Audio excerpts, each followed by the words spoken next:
Hello, everybody. Welcome back. Thanks so much for joining us today. We're going to get started in a few more minutes. To everybody who's watching on Facebook or who can watch on Facebook, please do us a favor and share it so that we can let more people know that Don is back on Thursday nights.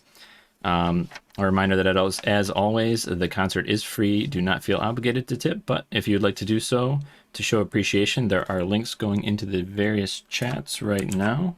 And we also have, very exciting, we have pre-order links for Don's new book. You can pre-order numbered and signed first edition copies of Don's book. The links for that are going in the chat as well. Thank you very much. We'll see you shortly.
Hey, hello, look at you all. Brandon, unmute these people so I can hear them, please. Hello, everyone. Hi. Unmute some of them, not all. No, not that one. Hello, look at you all. Sarah, oh man. Hey, Shannon, how you doing? Oh, wow. So Donnie! I missed you all so much. Thank you for coming back. For not, thanks. Thank you for coming back. Yeah, Yeah. 13 weeks. 13 weeks. So let me play a couple songs and I'll tell you all about what's going on. Very excited tonight to be back with you to talk about everything that's happened in my life. Is all kinds of things happening in it. But I see here we have Elizabeth McKim in the house, and she's going to read some poetry for us later. And Tom Smith is here. We're going to have another woman from Missouri, Jane Godfrey, coming by later. So it's back to celebrating music for everybody. Here we go. Our kids are grown, they're both in their 20s. They live at home, they are never gonna leave. And why should they go? They've got it good here, you know. Their food, their phone, their rent is free. They would have to be out of their minds to leave. But I was thinking, what if things were different? You both living here at home with you and me. What if we decided we could act like they both did when they were in their teens? So wake up, mama, climb out of this window. I have got the key, let's steal our daughter's car. And we will both get really drunk, but we'll put a big dent in her trunk. And we'll drive real fast down the thoroughfare. If we get a speeding ticket, hey, we won't care. We'll be the ones up all night acting wild. And they'll be the ones up all night worrying. Wake up, mama, climb out of this window. Come on out and be 16 with me. Picture our kids calling all our friends up and then asking them if they know where we are. Of course all our friends will lie. They say they ain't seen us all night, but we'll be standing right beside them while they're on the phone, smoking, drinking, and carrying on when we come strolling home on Sunday morning. You know, around 10 o'clock while the neighbors walk to church, our kids will ask us where we've been, and then they'll ask us again, and we will just make up a great big lie and swear that it's the truth until the day we die, and they'll be the ones trying to find the truth out. We'll be the ones lying through our teeth, and under pressure we'll confess that we had unprotected sex. That will gross them out so much they might just start to think about moving out if turnabout is fair play in this life. And what better way to encourage them to live than to give them both a dose of what it was like to live with them when they were in their teens. So wake up, mama, climb out of this window. I have got the key, let's steal our daughter's car. And we will both get really drunk, but we'll put a big dent in her trunk. And no one will know where we are till we come home in the police car. We'll be the ones up all night acting wild. They'll be the ones up all night worrying. Wake up, mama, climb out of this window. Oh man, be careful. You're not as young as you used to be. That's 40 feet down there. I should have brought a ladder, probably. You know what? The kids are both drunk and passed out. Let's just go out the front door. Come on out and be 16 with me. 'Cause I remember you when you were 16. You're the most beautiful thing that I had ever seen. So wake up, mama, wake up, mama, wake up, mama, be 16 with me.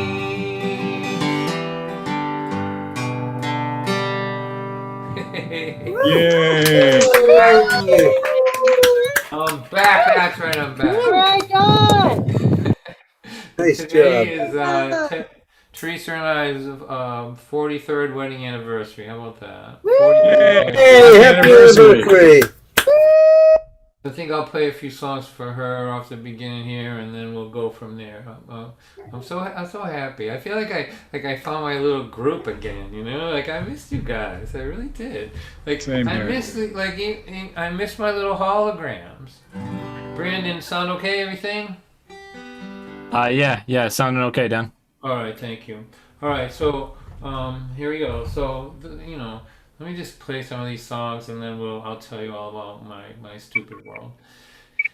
In the 18, 19, 20, 30, 41, 42, 43 years that we have been wed, I wondered if you ever heard a word I said, till I said pass that remote control over here, and you told me to blow it out my ear. I love you, you're a sassy brat, you make me mad and you make me laugh. God, please don't cut our time in half, let me grow old with my sassy brat. When my fans call up and say that I'm great, you tell them that is a huge mistake, that if they had to live with me they would understand what a big pain in the ass I am.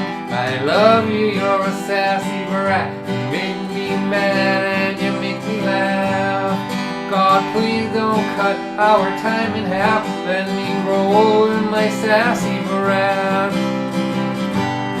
Now there are men who like women that they can dominate, to bring them breakfast in bed and always tell them that they're great. Well, my sassy lady never does that for me, but at least a life with her is definitely not boring.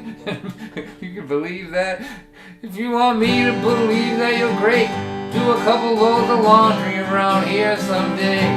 Hey pal, it's only because you're still kinda cute that I haven't already gotten rid of you. I love you, you're a sassy brat. You make me mad and you make me laugh. God, please don't cut our time in half. Let me roll with my sassy brat. Sassy bratty lady has been hanging around here, driving me crazy. 43 years. If I could ever afford to see a psychiatrist, I'd ask him why the hell do I like being treated like this. We were in bed but we were still awake. You said I really love you in this life we've made. I said, hey, can I quote you on what you just said? You told me if I did you'd punch me in the head. We love you, you sassy brat. You make me mad, you make me laugh.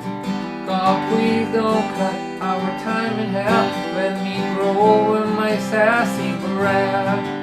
I hope it's not too much to ask. Let me grow older with my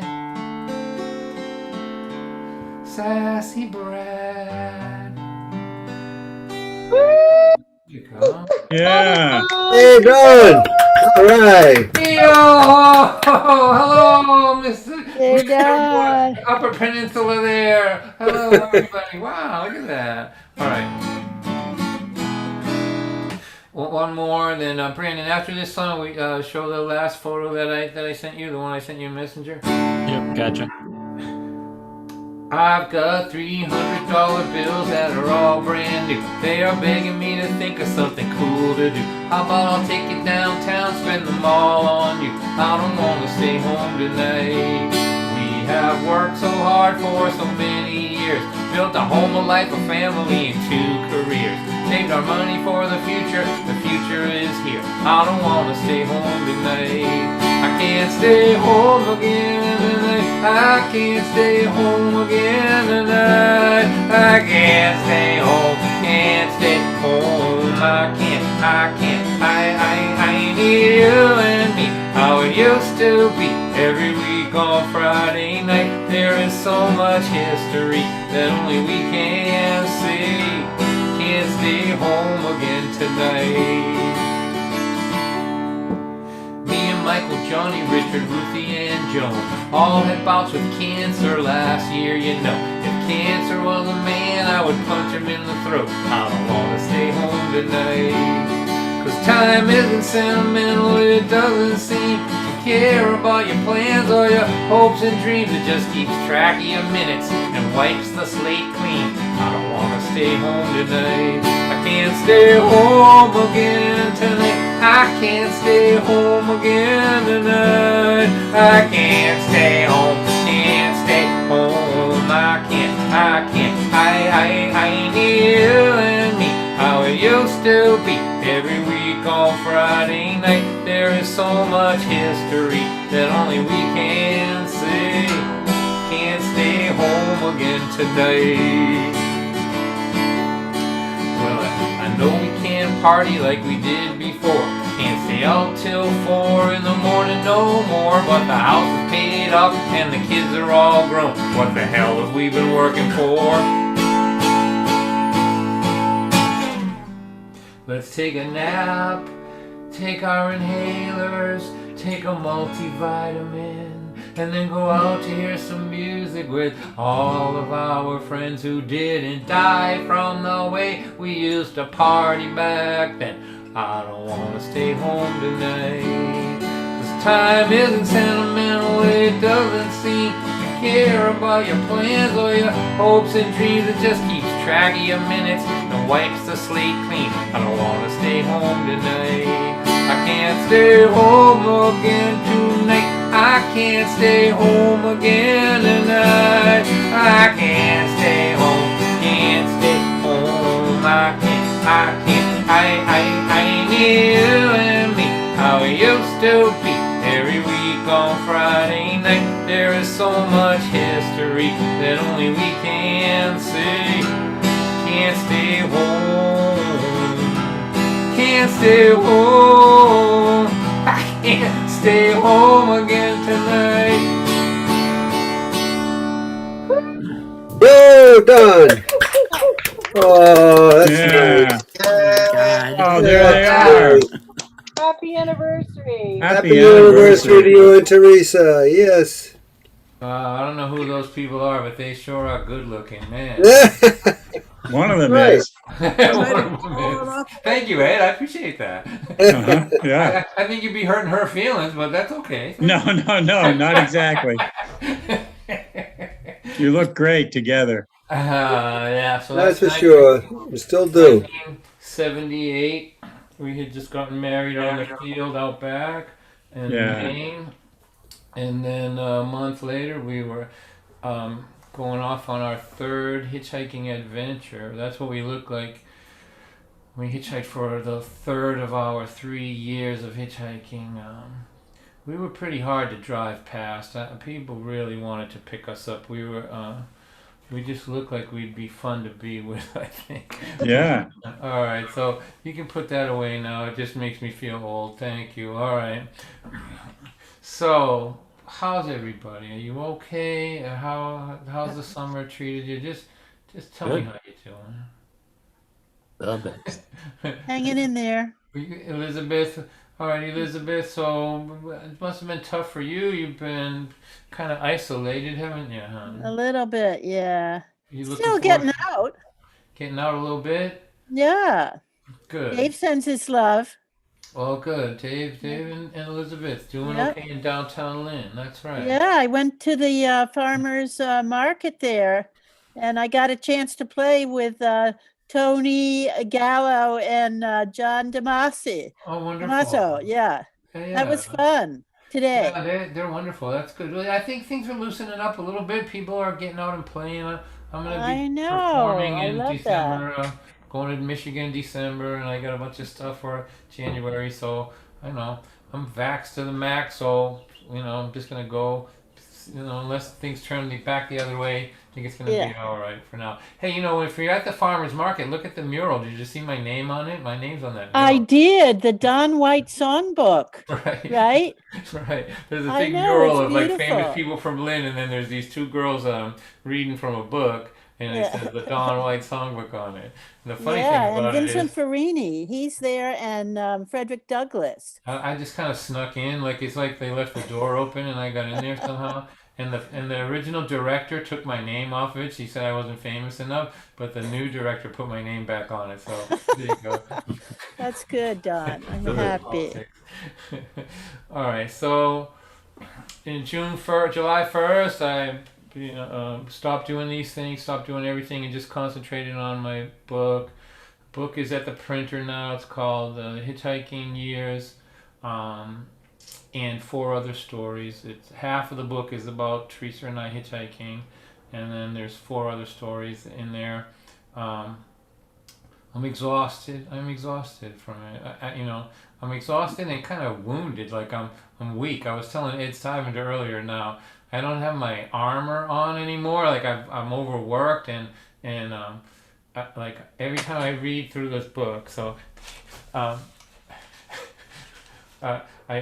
read through it, and before I went to print it, I decalloused it. That's the word I think I'm invented. I took, like, when I go to write, and the first thing is harsh. Like, and then I say this is too harsh. I have to soften this a little bit, decallus it. So I thought it was decallus, but now every time I read it, I'm so like gun shy now because just because I haven't built my armor back up yet. I'm not tough. I haven't got my Lynn back yet. And I keep every page I read. I'm like, oh, somebody's gonna hate this. Religious people are gonna hate this. People from Lynn are gonna hate this. There's some here where rich people are gonna hate this. Poor people are gonna hate. Like I'm just like totally gun shy. So eventually I have to just get tougher and realize that we live in a world now where people will look at 300 pages and pull 2 lines out and then make you pay for it, right? They'll make you suffer for it. But I'm really happy with it. It's the best I could do. I read it, a little Go ahead. Unmute. Don, Yes, are sir. you happy with it? Do you like it? Because you Yes. know what? That's the only thing that's really important. Well, Doesn't matter what anybody else thinks about it. It's your story. that's right. And Yep. and not only that, like I let Teresa read it, and she's okay with it. And my brother and my sister, there's a big story about my dad in it too. And so the people that are close have okayed it. So you're right. I need to keep hearing that, like, toughen up, darling. Like, don't don't be a baby about this. You know, I was Don, you're thinking, from Lynn, okay? all right, I am, and I will be again. Right now, you catch me at a weak moment. So I think what I was, now I look back on it, what I did here was, I know got more time behind me than in front of me, and I think this book is a way for me to tribute the complex and interesting life of my wife and I, the complex and interesting life of me and my dad, and other complex and interesting lives of people. You know, it's kind of like I think I just wanted to do it. I wanted to do that and not candy coat them, and not and show what's really good and what's really interesting and what wasn't that great too in it. So yeah, I'm pretty happy. Let me read you something from it. So it turned out to be pretty much a love story. I didn't really realize that, oblivious man that I am. But this really is a love story. So I'm going to read you kind of I don't want to call it sexy, but a romantic part. Sarah, is that okay if I do a little romance here? I'm a fan of romance, you know I can see you blushing in square number 4. It's good. All right, so let me set this up for you. So Teresa and I hitchhiked for all of 1975, the whole year. And we went to Alaska. We just were 17 and 18 years old, and we just hitchhiked all night. But we were just running on energy. Canadian Rockies out of my way. I got to get to California. All we did was move, and then when we got back, we had spent every minute of that year with each other, and we were teenagers. We really needed some time away from each other, And so for 76, we kind of made our own decisions. We were still hanging out a little bit, but I wasn't sure she was coming back to me, and I didn't want to influence that. I wanted her to decide to do it, which is the stupidest way to hold a woman in the world, I think. I think you're supposed to fight for them, but I wasn't doing that. I was just hoping that after she was done, when we got, that she would pick me whenever the time was. And so it looked like she was kind of getting away from me, and I was already picturing in my mind congratulating her at her wedding with somebody else, and trying to imagine if I could be big enough to be happy for her if she found somebody better. But then she got a hold of me, and I had offered to go to Newfoundland with her to hitchhike, to take her on the road again. And she said no. For a while she was uncommitted, but then eventually she came back. And so this is the moment when I realized that the person the love of my life that I thought was lost, to me, I was pretty much set that she was gone, was coming back. So here we go.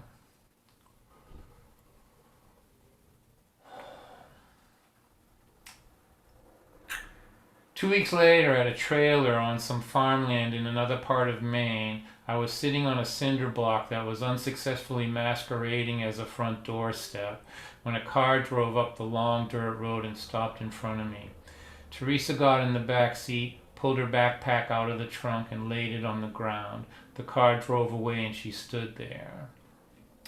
Although this woman had a strong resemblance to the girl I had hitchhiked to Alaska with, to my eye she was an entirely different person. I had seen her 5 months earlier and quite frequently before she hit the road in October, but I had trained my mind to not think about how magnificent she was because I knew she had slipped away and it would only crush me to do so. But in this moment, my mind withdrew its protective barrier and let me gaze upon her as the woman of my dreams, who had experienced the wide world for 20 months and decided that I was the man she wanted to build a life with. The first difference was physical. I had traveled to Alaska with a teenager. Standing before me now was a woman. Teenagers are cute. Women are beautiful. There's no comparison. To me, they are almost like different species. There wasn't an ounce of fat on her, but somehow her body was subtly fuller in the areas that emphasized the differences between the youthful and the mature. The second difference was confidence. I could see it emanating from the way she carried herself. When she began to walk toward me, her self-assurance, her self-esteem, and her pride became more commanding with every step. She looked invincible. I just sat there and was thinking that standing here before me is everything I ever wanted. A partner to adventure with for the rest of my life, who chose me over everyone else and who exuded the confidence of an empress. I could describe every detail of how we made love that night because I can remember every second of it like it happened yesterday. But Teresa says that's none of your business.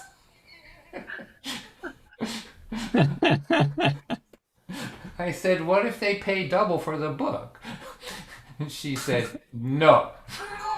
So sorry. However, let me prompt your imagination so you can create your own version. My dream version of my dream woman had just fallen back into my arms after I was sure she had been forever lost to me. I was one grateful dude. I planned to express my gratitude in a manner that come morning would leave no doubt that choosing me was a wise decision. How would I accomplish that, you ask? I would devote my slow, steady, loving attention to every part of her, including but not limited to her temples and the tips of all her fingers. There would not be a single inch of her left unworshipped. I would be slow and focused, and ever so gradually I would build and then release the tension until all her fires were raging. In essence, I would love her with a passion and attention to detail that was worthy of the only woman who could make my dreams come true and had just decided to do so. It would take hours. If the next person you lie beside treats you with 10% of the love and attentiveness that happened in Maine that night, I promise you will remember every second of it for the rest of your life. The next day, we decided that Newfoundland might make for a nice little jaunt. Yoo-hoo! Whoa. Oh, yeah. Oh, bravo, bravo. That's for sure. I can Hey, see some Don. of you blushing. Look at you. Hey, Don, I just want to say, Lynn on Facebook said, this is erotic. After I was done with it, I thought, I might be able to write erotica. Maybe that's where the money is, It could be. Yeah, you can do it.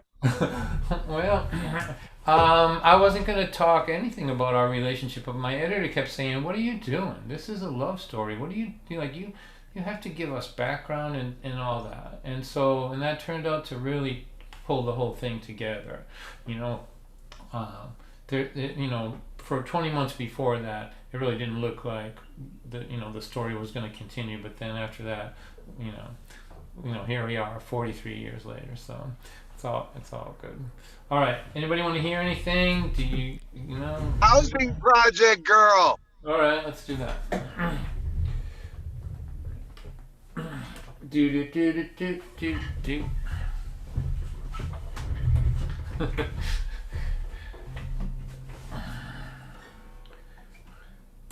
All the days of her youth were spent in housing subsidized by the government. By the time that her neighbors were 12 years old, they knew how to steal automobiles and play that rock and roll. Shoo-up, shoo-wally-wally, project girl. Sheba, sheba, wadi, do ah, do ah. Sheba, sheba, project girl. Sheba, sheba, wadi, do ah, do ah. I was raised on the other side with the white picket fences and a brand new bike when the sun was hot and the days were long. My dad turned on the sprinkler to save the lawn, but now I'm grown and I work all day. When I come home, I moan, groan, and complain, but my project girl puts me in my place, calls me a middle class spoiled brat, right to my face.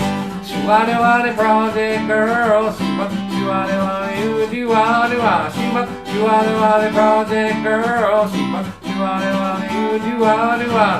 By the time that she married me, she was already adept at austerity. She can keep us going on my piddly pay. She can cook a potato 119 ways. Shoo-wadi wadi project girl, shoo-wadi wadi do-ah-do-ah. Shoo-wadi wadi project girl, shoo-wadi, I love my project girl.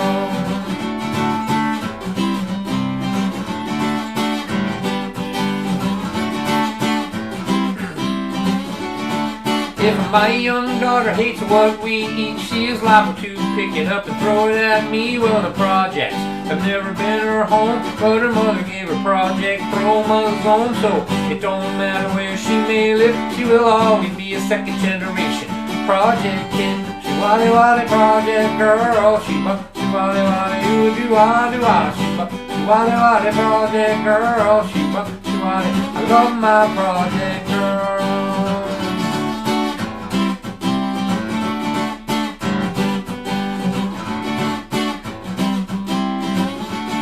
Well, these classy women in their fancy clothes, they're very impressive, I suppose, but I wouldn't trade my project girl for every Maserati mama in this whole wide world.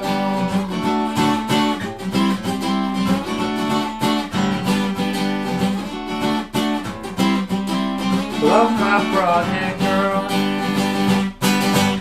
Ta-da! Yeah, good one. Stay done. Yes. Great, Winter. Yes. All right. Well, so I have to tell you, we bought a house. We bought a house. I sold my house in Lynn. Elizabeth, I don't think you know this, do you? That we sold our house, and we're looking to buy a house with my daughter and her husband and our grandson. Here's the plan. We were like looking for a two-family house where they could have the property when we were gone, so that they could navigate, a big problem. They have some real estate, some land, but also part of the deal. That part of the deal is good for them, but the other part is they have to take care of us as we're falling apart. It's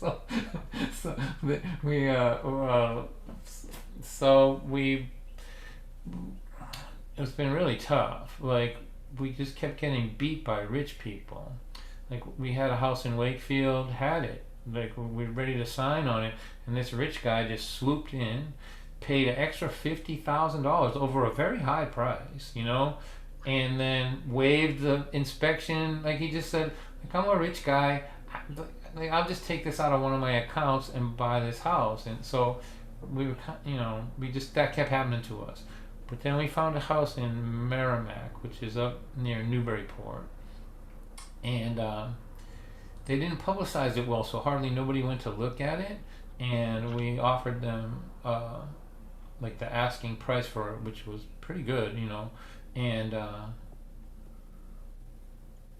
they took it. And then afterwards, they got several higher bids, but we had already signed the paper. So like somehow we slipped in underneath. So I don't know how. Like, I think what we think is that now there's going to be a meeting among all the rich people, and they're going to call it the Don and Teresa rule. We need to know about. We can't let poor people come in here and do this anymore. We have to fix this stuff up now. So we're going to be moving, starting to move in November, and living up there. It's a really cool part of the state. Newburyport's got a lot of artists and musicians and theater, and then Amesbury, this town I never even heard of, is like the hippest little town I've ever seen.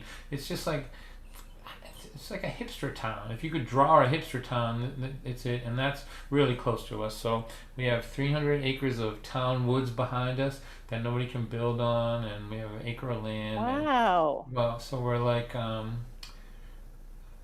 this is the end game. That's great, Don. Well, at least you didn't have to go through Nahant or even Marblehead, right? I'm still connected here. I told I'm trying to think of reasons to come back to Lynn. I'll come back and see all you guys, of course. But there's Charlie Seafood. I have to come back for that.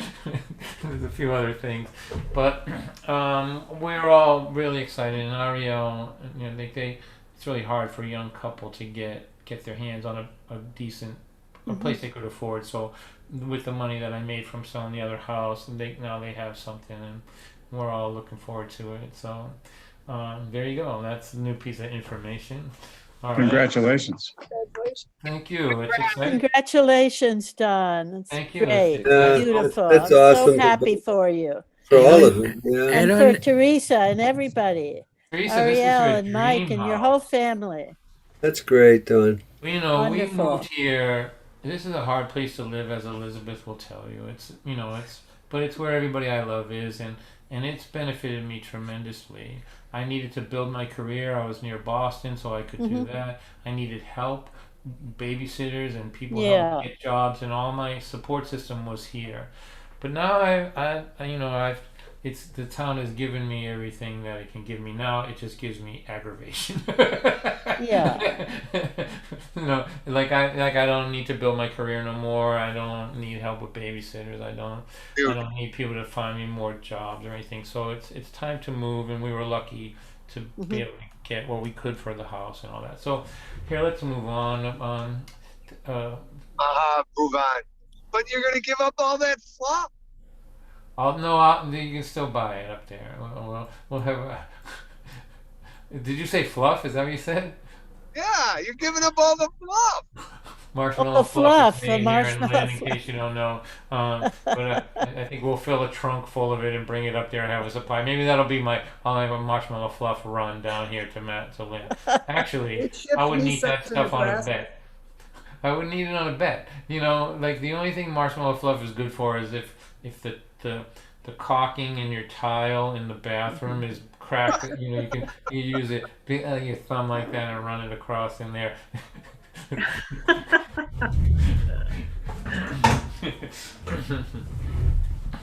But Pete just yelled out blasphemy. What's that? I said Pete just yelled out blasphemy. Try it, Pete. I'm telling you, it's cheaper than the stuff you buy at the hardware store, and it'll live forever in your bathtub. He says it'll work, but still. It's just mean. That's all, Don. See, that's another. All right, here. I am. We're leaving Lynn, and we're happy to be doing it. To be in a quieter place, and my house that I sold was in the flight path. For Logan Airport, so when I sat in my yard, jet planes would fly over my house one after another. And when we were looking for a new house, that was my line in the sand. No airplanes. I can't. I'm done with jet engines flying over my head. And so here we go. I left this place, but I will always, as you know, be from Lynn.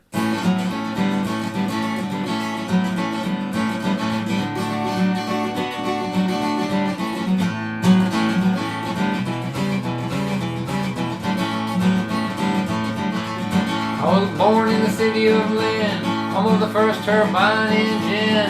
And as if that wasn't enough, it is also the home of Marshmallow Fluffy. You can travel the whole country, you'll never find a bigger fluff factory. I'm from Lynn, what can I say? People from Lynn act this way. I don't talk slick like I'm from the Nahant. I'm the son of a 30-year GE man. Don't be staring at me that way. I'm from Lynn, what can I say?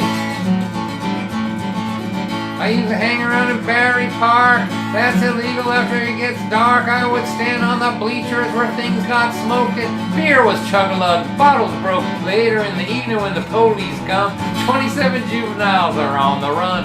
Juveniles are running everywhere you see, jumping over fences, climbing in trees. Gone white is too loaded to get away. His name is in the paper. On the next day, his mother, his father, they can't believe he would publicly humiliate the family.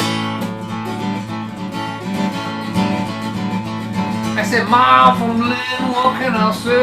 People from Lynn act this way. I don't talk slick, that's what I said. I'm not from Swampscott or Marblehead. Don't be staring at me that way. I am from Lynn, what can I say?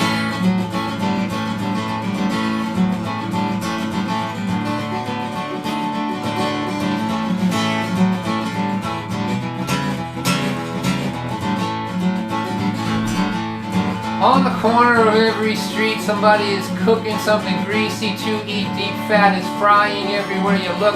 The town is bound for the record books. A million sub shops open all night long. It's a socio-intestinal phenomenon. Yes, I'm a writer.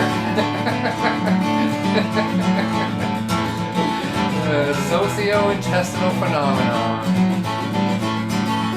I'm from Lynn, what can I say? People from Lynn eat this way. There's no room in my stomach for French cuisine. Give me a bag of cheese curls and a submarine. Julia, child, get out of my way. I'm from Lynn, what can I say? That's how you know when a song's been around too long, but it actually has dead people in it. I left Lynn 10 years ago. I had no idea where I was gonna go. 10 of my friends were leaning up against the bar and grill. 10 years later, they're leaning there still. Half of my friends who are not on the street are dead in jail or annoying me, and I'm from Lynn. What can I say? People from Lynn act this way. I don't talk slick, that's what I said. They won't even let me into Marblehead. They're afraid I'll steal something, and I have in the past, and I may come back from Merrimack and do it again. Don't be staring at me that way. I'm from Lynn, what can I say? Well done. Really nice. Yay! Yeah. All right, let me play one more song, then we'll have our guest poet and take a little break. So, the book, I'm taking pre-orders for the book, and people are very generous about been good about pre-ordering the book. I'm gonna number. I just bought a stamp today, like a little stamp. It's like a window with a design on it, and I'm gonna stamp every pre-ordered book and number them. So the first 20 numbered books will be for family and friends, but after that, wherever you pre-order, you'll get a numbered one, and maybe make it worth an extra 28 cents on eBay when you sell it there or something. But it's a pretty good gift for the Don White lunatic in your family, to have a numbered and signed first edition copy. So Brandon has put the information about pre-ordering. I know several of you have already, so don't worry about it. But if you're interested in that, that's there. And I'm expecting them to ship by November 1st. If nothing stupid happens, and something stupid has happened all the way along the process. So as long as I get in, I open it up, and it's it's not Ed Stivender's book inside the pages there or something like that. All right, I'm gonna play this for Marlene and Tommy. September comes subtle, a chill in the breeze. I reach for my sweater. I know what this means.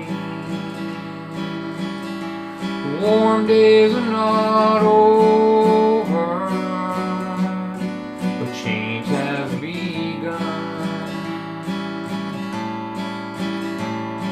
Subtle but steady, the world tilts away from the sun.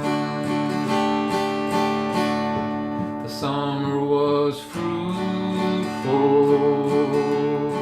the harvest looks good. Our family prospers,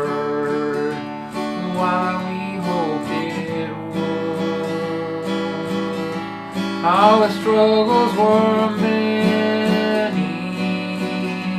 and those struggles are done. Come sit by my side while the world tilts away from the sun. Away from the sun. Away from the sun.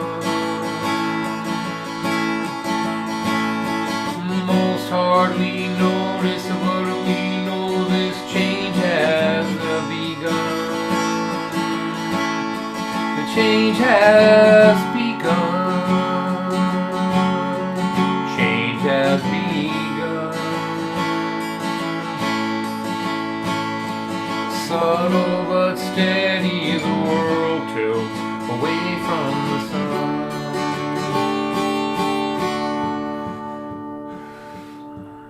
On a big ball of fire, we spin on a we spin through the sky beneath a big ball of fire. We spin through the sky,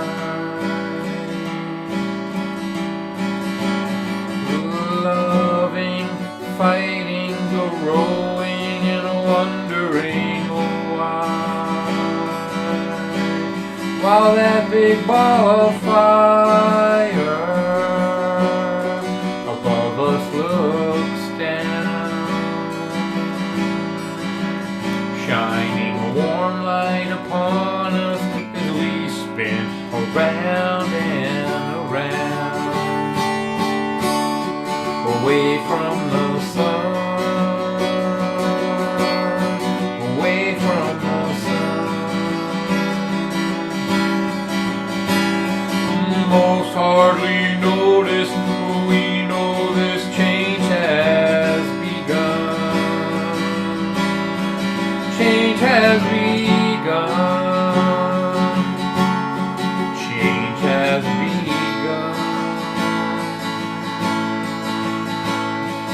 Subtle but steady, the world tilts away from the sun. Let's spend all the money on laughter and song. Let's dance with these bodies till these bodies are gone. And when it's all over, you will know it is true. My life only had meaning 'cause I got to share it with you. September comes subtle, a chill in the breeze. I'll reach for my sweater, I know what this means. Warm days are not over, but change has begun. Come dance with me while the world tilts away from the sun.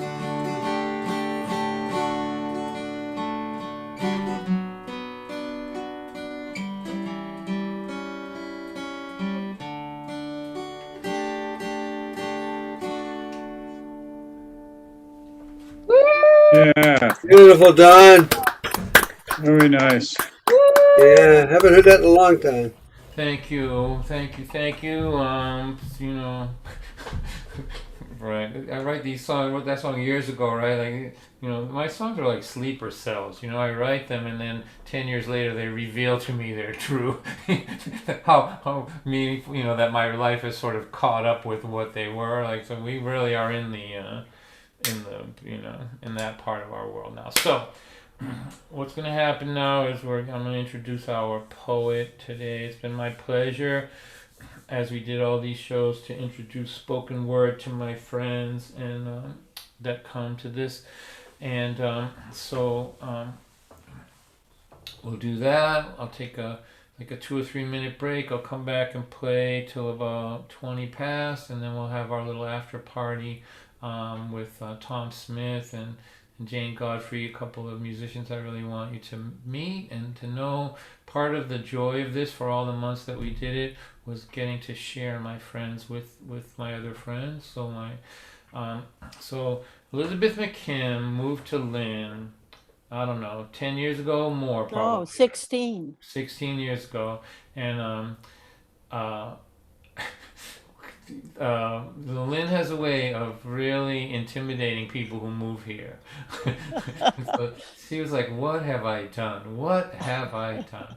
But it just so happened that we had started this thing called Speak Up, a poetry reading right across the street from where she was living, right? That's when it was downtown.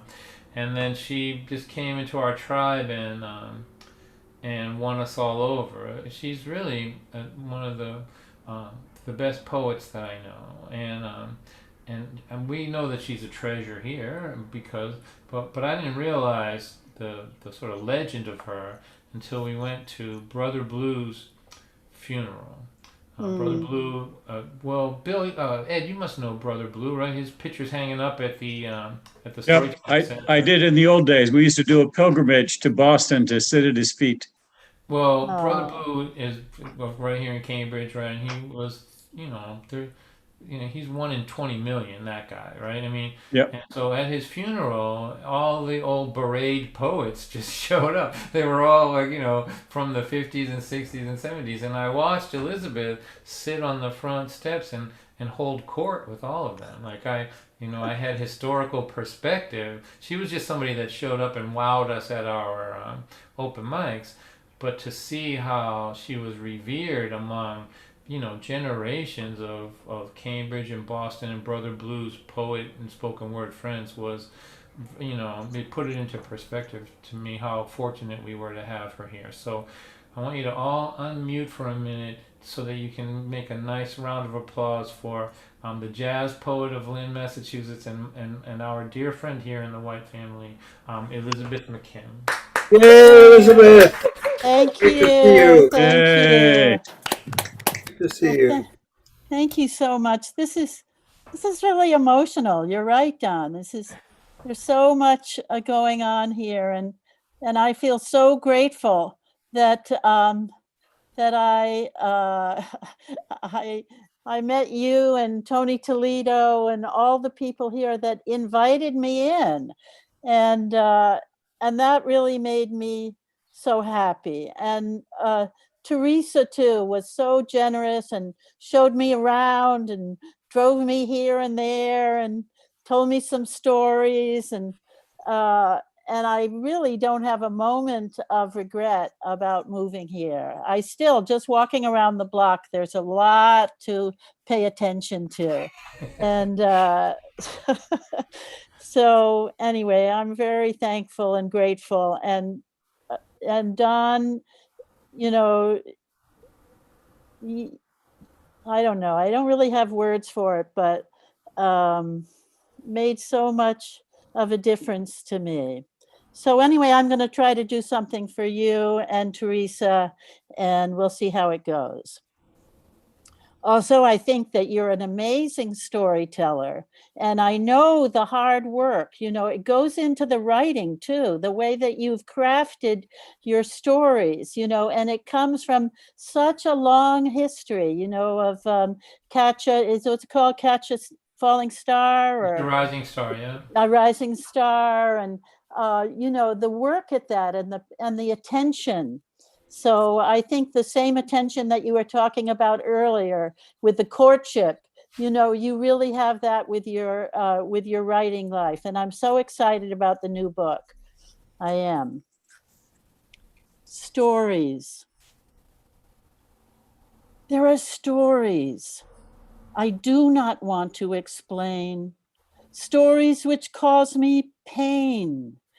Stories to make fall the rain. Stories that speak and have no sound. Stories that fall 7 stories to the ground. stories that tell and do not tell, stories that are just a little bitty yell, stories that give voice, stories that lift off and rejoice, stories that cat about and carouse, stories that are sweet skin deep and arouse, stories which suddenly around the next corner appear and stories which disappear. There are stories born in fire and stories in the muck and mire. There are stories my mama knows and stories my mama will never know. There are stories to curtail and stories to wail, stories that dog and stories that zigzag, stories that are deep rooted and stories to charm, stories to bear arms, stories we pray to forget, and stories which are birthdays and beget. Stories next time around and not yet. And hey, it's all one big story. Amen. And our women, we hold on and let go, whirl without end. Amen. Hallelujah. Oh, Hallelujah. that was beautiful. It was Wait a minute, I'm going on a little bit, okay? Can I have Yeah. a little bit more time? Of course. Yeah. Give the love. Give the love, give the love, give the love, give the love, give the love, the lasting pleasure. Give it in full measure.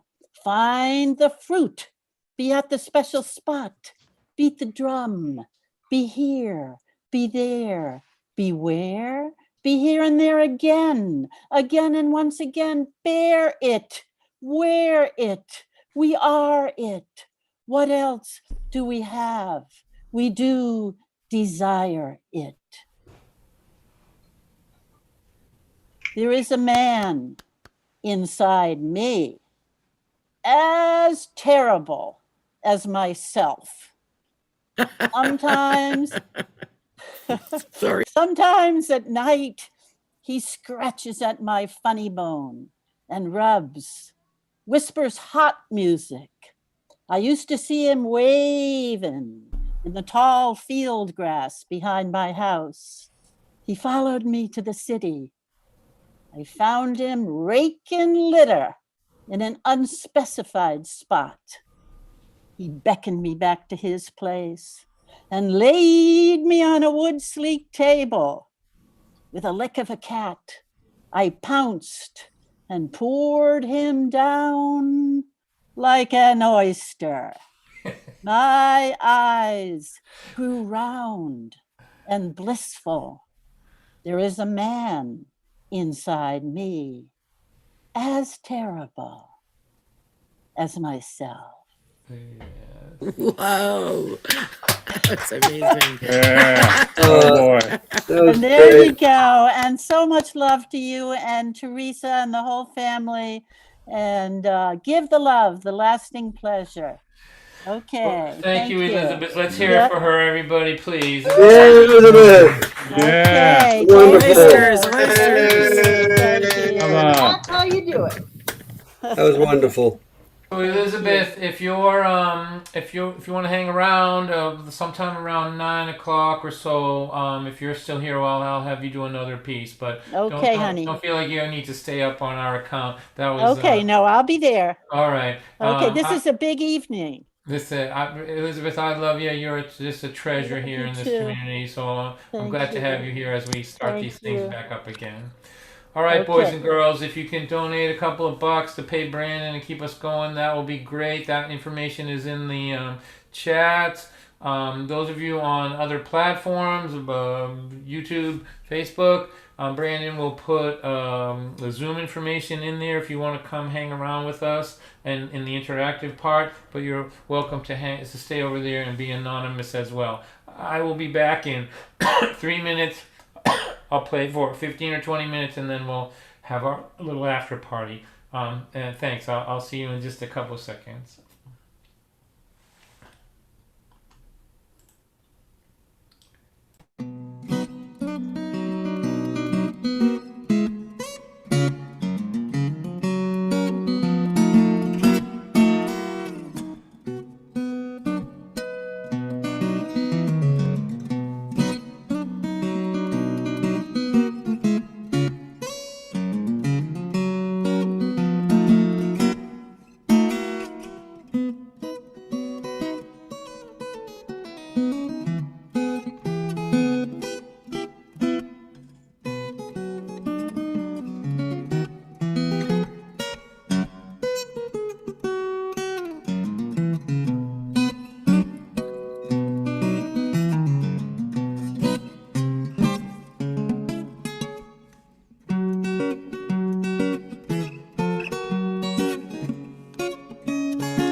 Hello everyone. Can you hear me? Just go like that. Move your hands. All right. Good deal. So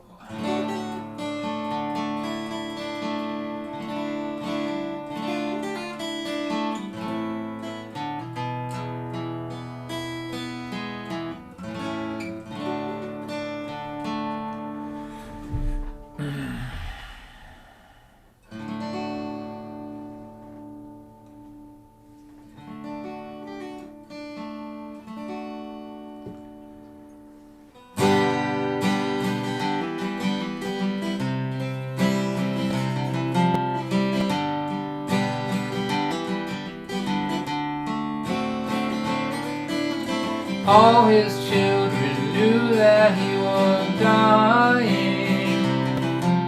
He asked them all to gather at his side,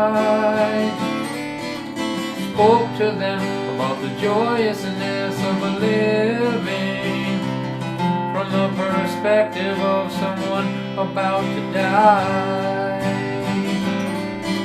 My love for you is what I leave behind me.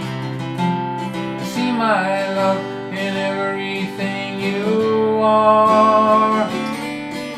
When I am gone and you want to find me, believe me, you won't need to look too far.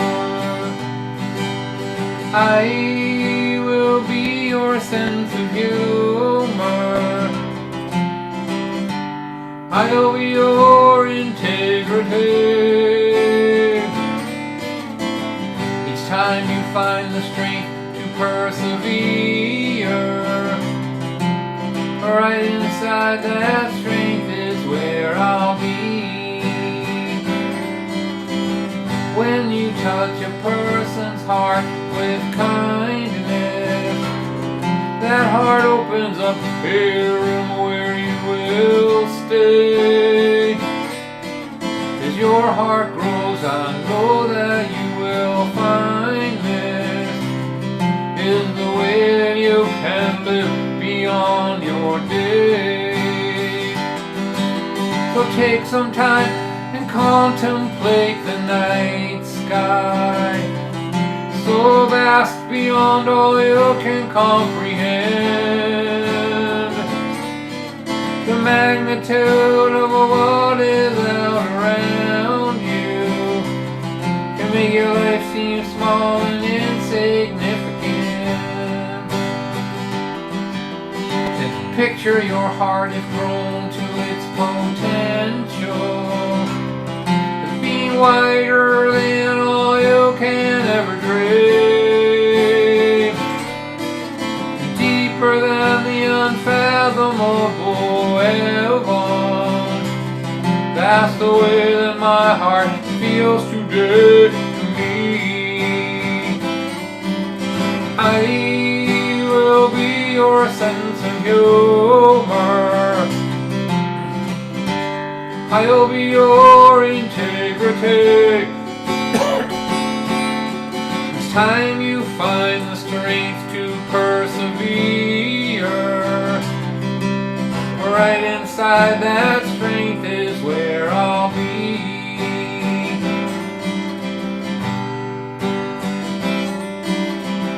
There's really nothing more that I can say now. If you don't mind, I would like to be alone. I want to spend a short time now in prayer, to thank God for all the love that I have known, and for all these hearts where my love has found a home. And I will be your sense of humor. I will be your integrity. Each time you find the strength to persevere, right inside that strength is where I'll be. That's where you can always go to be with me.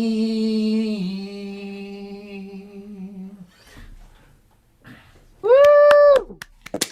Well done. Thank you. You're welcome.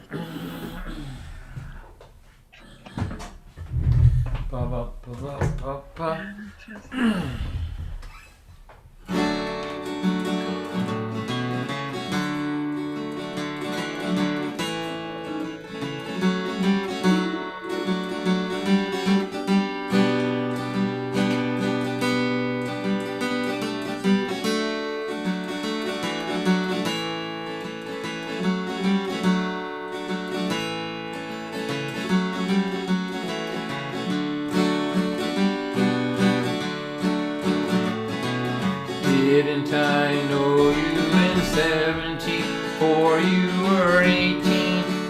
out of control. Hitchhiking far and wide for 10 months at a time, sleeping by the side of the road.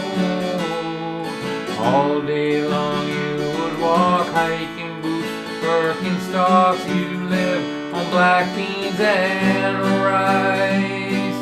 The wind in your hair, my friend, the freedom you knew back then still can't be seen in the eyes of a waitress with 2 kids at her side.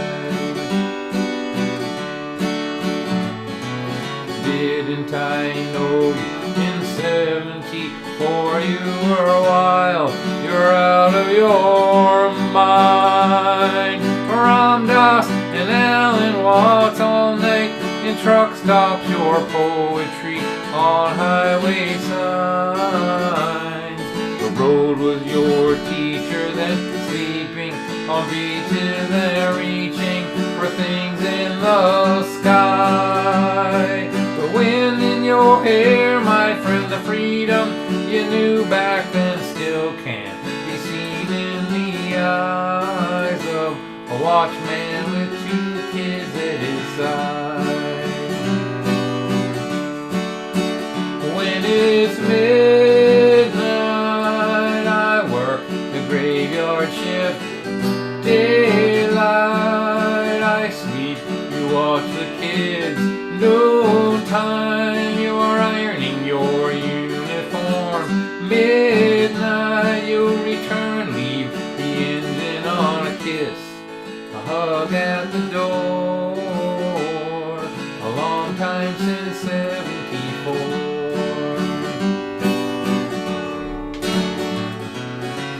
I left a note for you, a few things we need to do. It's hanging up on the wall. It says power bill must be paid, both the kids have been paid. Your brother from Florida called. And round it goes, where it goes no one knows. Put your feet up for a while. There is a wine in the fridge, I'm late, give me a kiss. You know, in your slow-moving smile, I still see that vagabond child. Didn't I know you in 74? You were wild, you were out of control.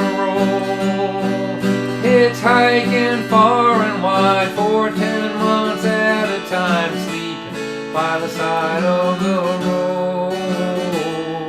The road was your teacher, then sleeping on beaches, then reaching for things in the sky.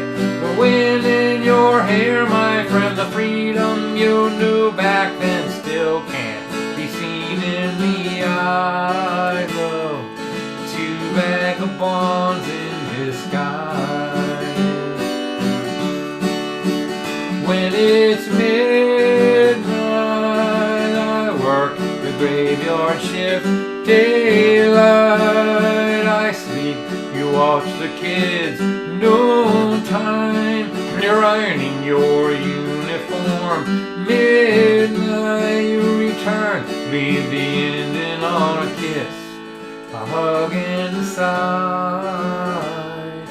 2 vagabonds in disguise.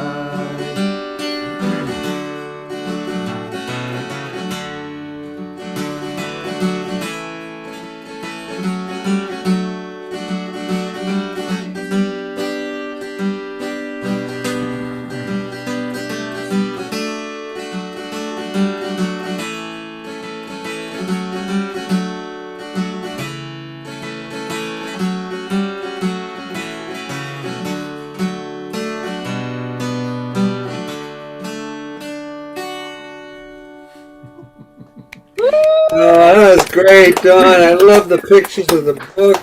Oh, I my know, it's so beautiful. goodness. Really is. Yeah, let me read this to you. So we we ran down and took that picture on the Lynn Way. I have to tell you, we're not hitchhiking anywhere anymore. We want room service. We are of a room service age now. But here's this quote here, which is a quote from the book.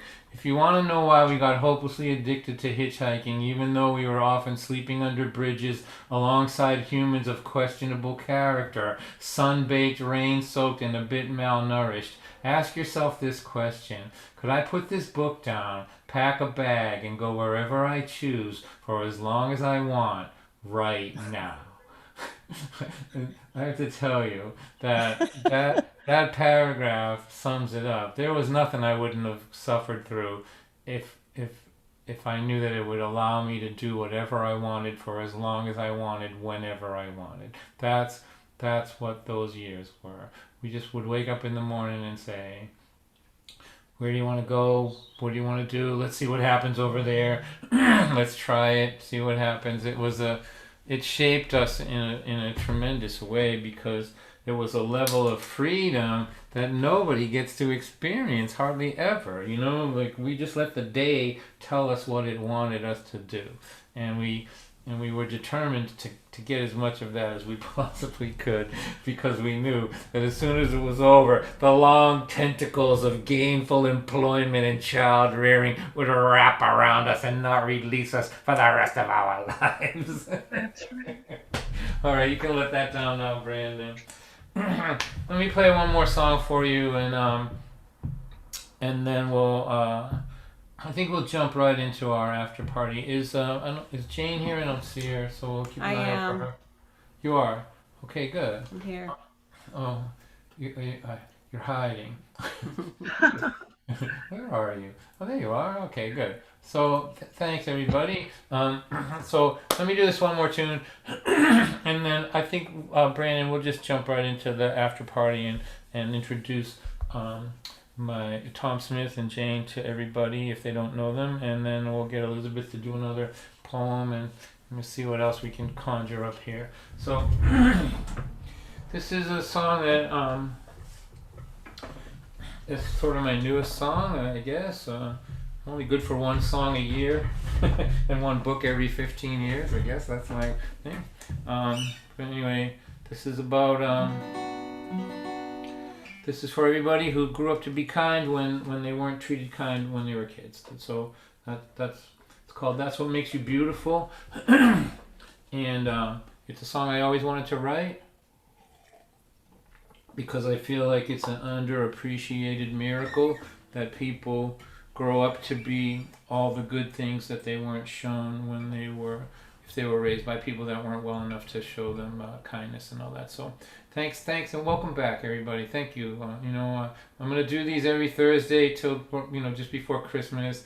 And then we'll see after that how I feel about it. But I missed you, and I so appreciate all the support and everything. You guys are just lovely. And everybody on the other platforms, thank you so much.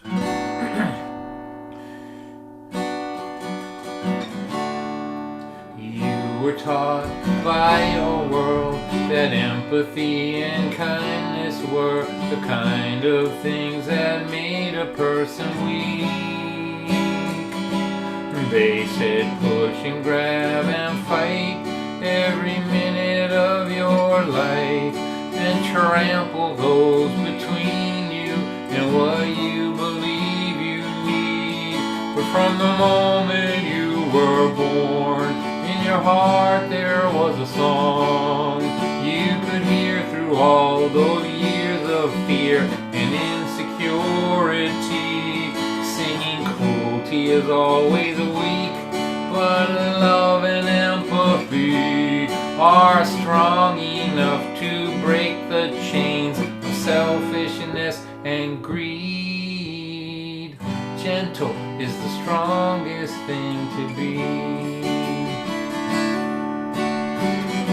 You know it is not your fault that heroin and alcohol made them both too ill to give their children what they really need.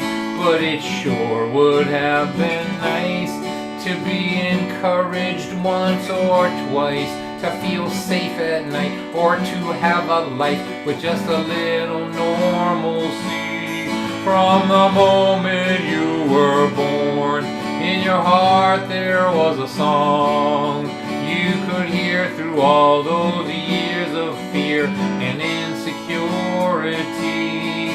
Sing there. When you feel hatred in your heart, you just remember who you are, and that underneath the weight of hate, your heart cannot be free. Forgiving is the stronger thing to be.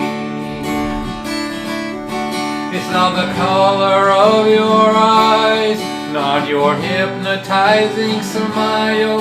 It's not any of the many things that everyone can see. It's the way you always knew what they told you wasn't true. It's how you made yourself the person that they taught you not to be. That's what makes you beautiful to me. A young man's eyes see beauty in what is on the surface, not within. He will walk past what is beautiful to be near the thing that shines. But these old man's eyes find beauty in the story, in the journey. They have seen too much to be fooled by what attracts a young man's eyes. From the moment you were born, in your heart there was a song you could hear through all those years of fear and insecurity. There was nothing that this world could do to crush the love inside of you. Under neglect, abuse, and selfishness, you were caring, kind, and generous. It is the lonely road that brought you here. It's how all alone you persevered. It's the defiance and tenacity of your heart song of humanity. That's what makes you beautiful. That's what makes you beautiful. That's what makes you beautiful to me. Yeah. I love that song, Don. Love it. Thank you. Thursdays are Round back, of ladies and applause. gentlemen. Thursdays are back. All right. Now I'm all emotional and shit. Now, I thought you this guy was funny. What the hell was that? All right. So if you can, so check out your participants. I mean the chats, and if you can help out with the grocery bill to pay Brandon, I'd appreciate it. But no pressure. I love you whether you got money or not. So let's just jump into our after party here. So I'm gonna start with Jane from Missouri. So this is somebody that I met through Christine Lavin, and she's like the 10,000th person that I've met through Christine Lavin. Like Christine Lavin, for those of you that don't know, you know, her and I toured for 9 years together in a show called The Funny Side of the Street, and she's taught me many things, but one of the things that I knew about her from the beginning and really learned from her is that,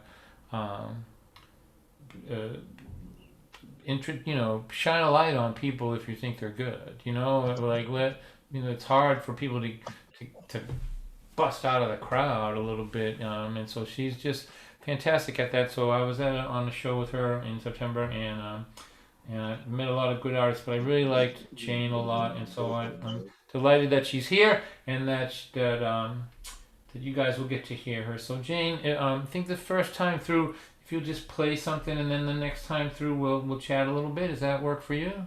That sounds good to me. All right. So Brandon, will you spotlight her? Thanks. All right. Let's see. Brandon, can I put gallery view on so I don't have to look at myself? I can look. Yeah, at yeah, you can do that. Yeah, you can do that. Just hit the view button in the top right corner, and then switch to gallery. There we go. Yeah. Oh, much better. All right, I'm going to play a story song. This is my husband's story.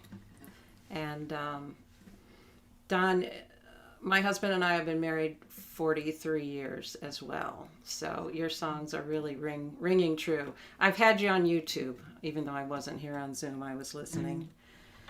This is a song from my husband's childhood, and I tell it in his voice. My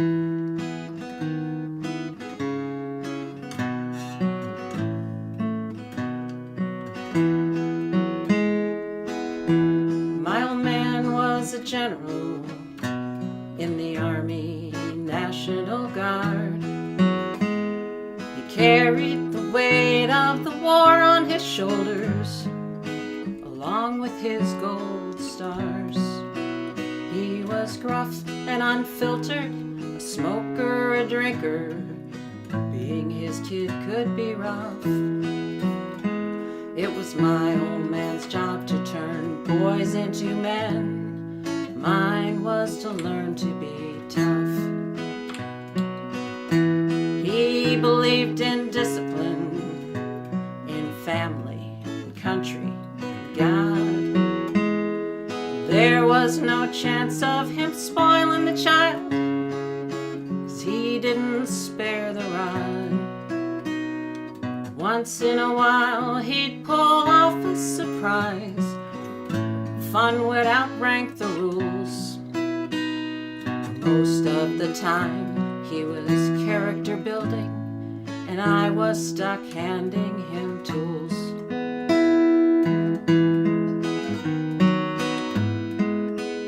Once the National Guard held a conference in town at the Chase Park Plaza Hotel. It was there in the lobby he saw 3 celebrities. Thought to himself, what the hell? Maybe it was the uniform, or maybe they just had kind hearts. Somehow he convinced them to meet the next morning at 0900 sharp. So the next day he woke me up early and handed me my Sunday clothes. Where he was taking me he wouldn't say, but he smiled all the while that he drove. At the restaurant I guessed I'd be meeting his buddies. The table was set up for 5.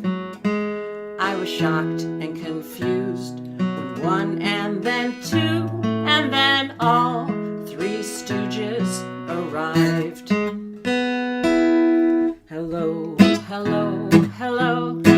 I had breakfast with the stooges, Larry, Moe, and Curly Joe. It was a young kid's dream come true. There was so much I didn't understand, but that day my wish was his command. What a great day for me and my old man. Breakfast with the Stooges.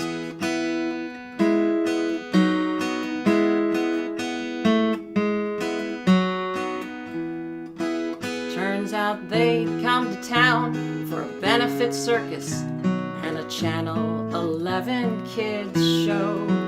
Then they're teaching me tricks and pretending to fight. Man, it looks so real, no one would know. Mo said, promise you won't poke your friends in the eyes or use a wrench as a nose twister. My fingers were crossed as I solemnly swore not to try anything on my sisters. Back at home, I told whoever would listen, hey, guess who had waffles with me? And I sure wished my dad had remembered the camera, but when I closed my eyes I could see everything went right back to normal. The rules and the tools and the rest. But I had a memory pinned to my heart like the medals on the old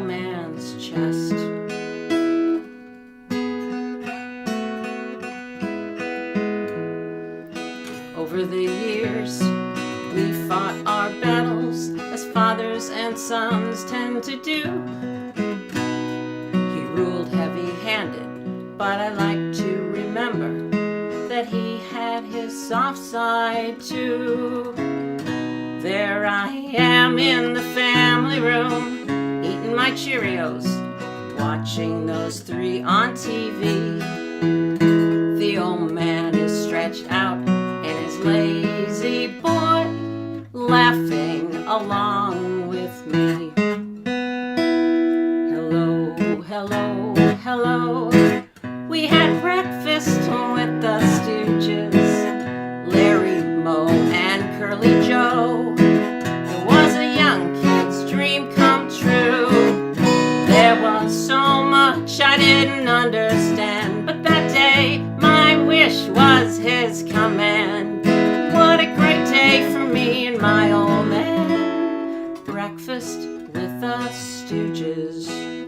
He was gruff and unfiltered, did himself in with his 2-pack-a-day cigarettes. He had his ways to show me he cared, and that helps when it comes to regrets.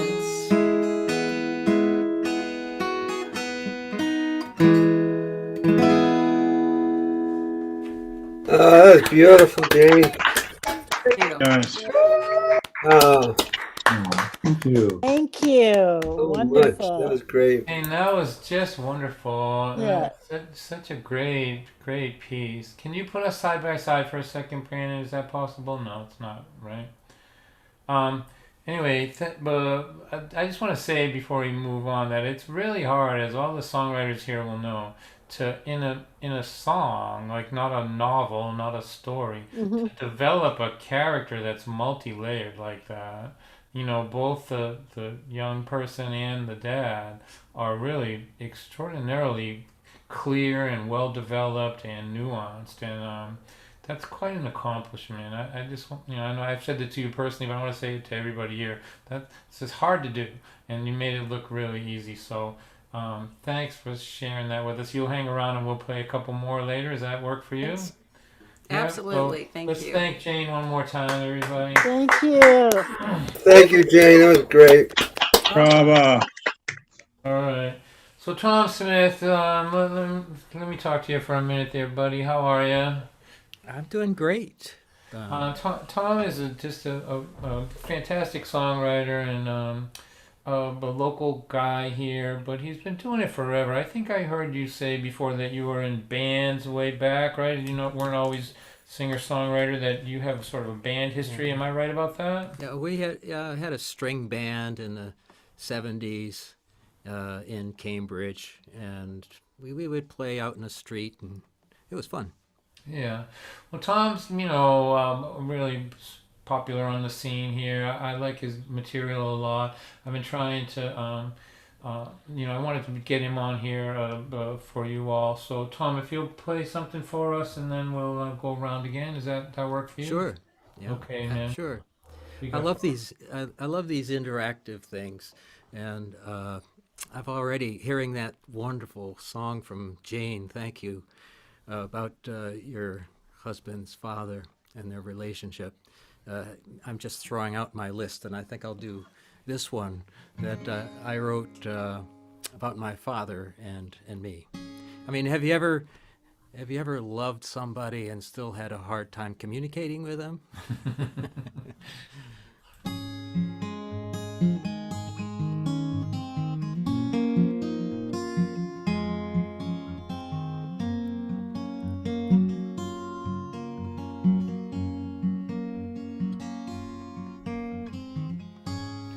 The things I needed you to say, you kept them safely stowed away. Is something wrong with me that you could not read the signs that I gave to show the way? The lines of love and loneliness are blurred in the space between your words.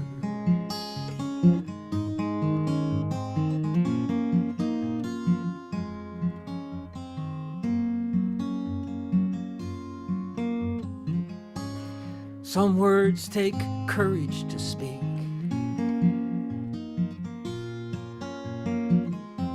Those arrows never left your sheath.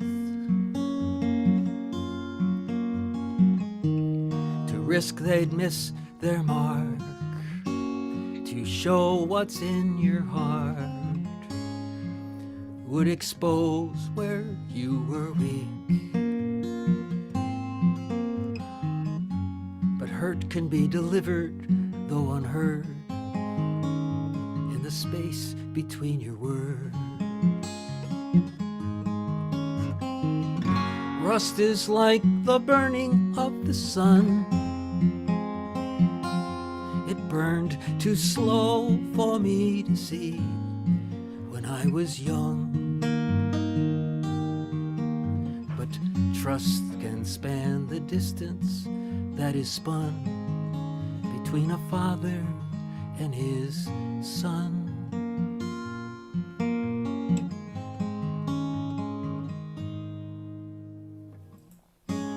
Time heals all wounds, I've heard this said. My scars have faded where I bled. Now that I've reached your age, the day that you went away, I can say with no regret, I told my son what I believe I heard in the space between your words. You told me in the only way you could, in the space between your words.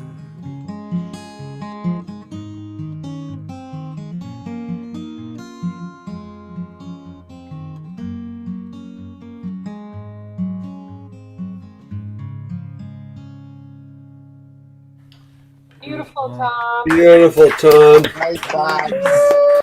Thank you. Very good. Gra- That was wonderful. Nicely done, Tom. Really nicely done. So you'll hang around and we'll chat next time through. Does that work for you, Tom? Absolutely. All right, one more time for Tom Smith. We're doing Hey, Tom. Bravo. Tim Mason, I have a question for you.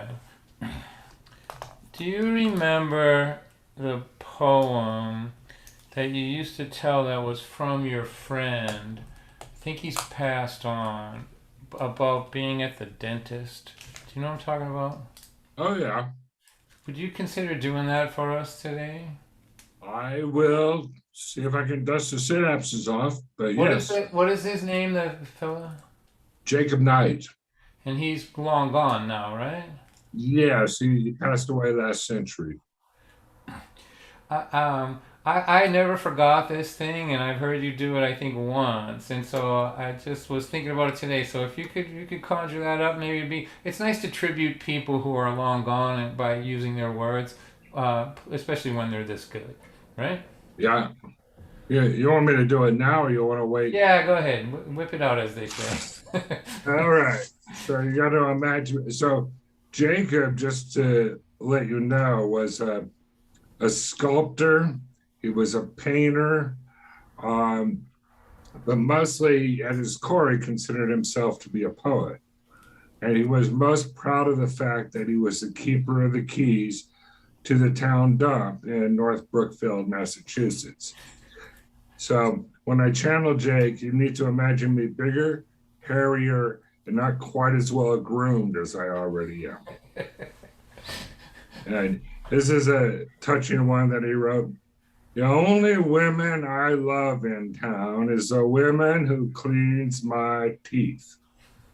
What a way to start a friendship. Her asking, does it hurt? Looking sympathetic. Me saying a little bit, showing I was human. Her telling me I have cavities. Me imagining her tits. What a way to start a romance. Me looking up her looking up her asking me, do I smoke? Me saying, yes, I do, but I would like to stop.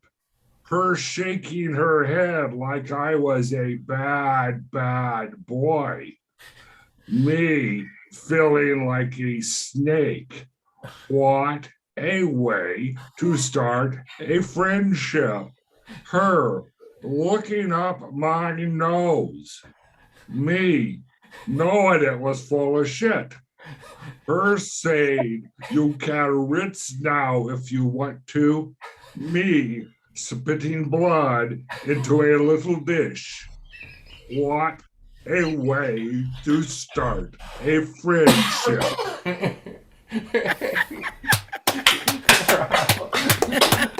You made him laugh. You made him laugh. Tim. Oh man. Jacob Knight makes an appearance on Thursday night. Thank you, Tim. I really appreciate it. All right, Tim. One more time for Tim Mason stepping in here, cameo appearance. Thanks for asking, Don. Nice work. All right, Jane. Let's talk a little bit. So you're in Missouri, born and raised in St. Louis. Is that right? That is right. All my life. And you've been a singer-songwriter for how long, would you say?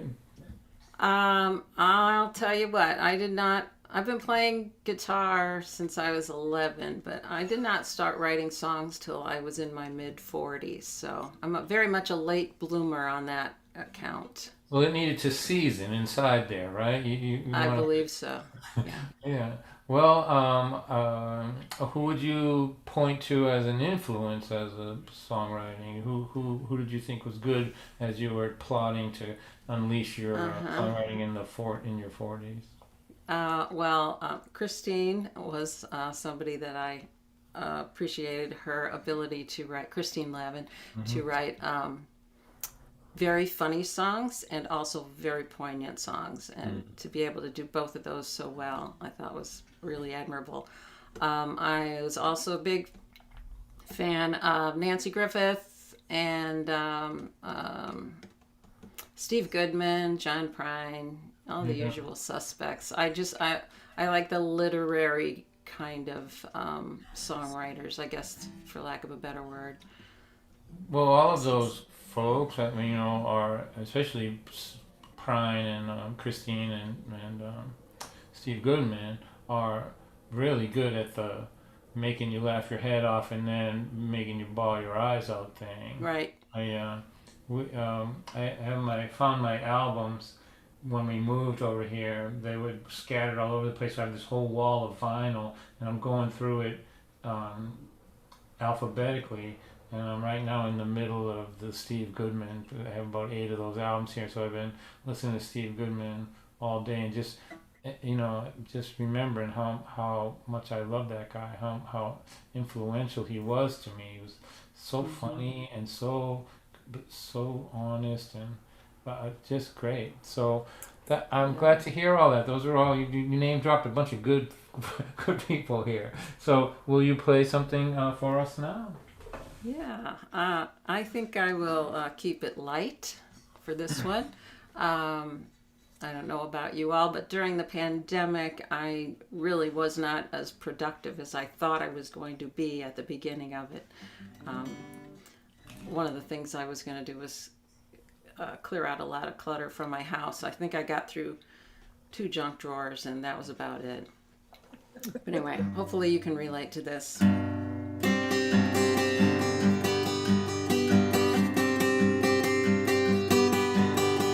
Shove my arm inside the box of frosted Lucky Charm, yellow moons and pink hearts spilling. I was a junior consumer collecting all 7. Going for the prize was thrilling.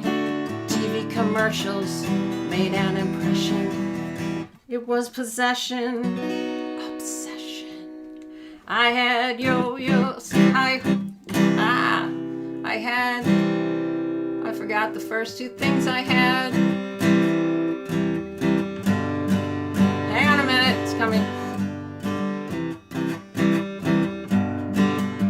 Wow.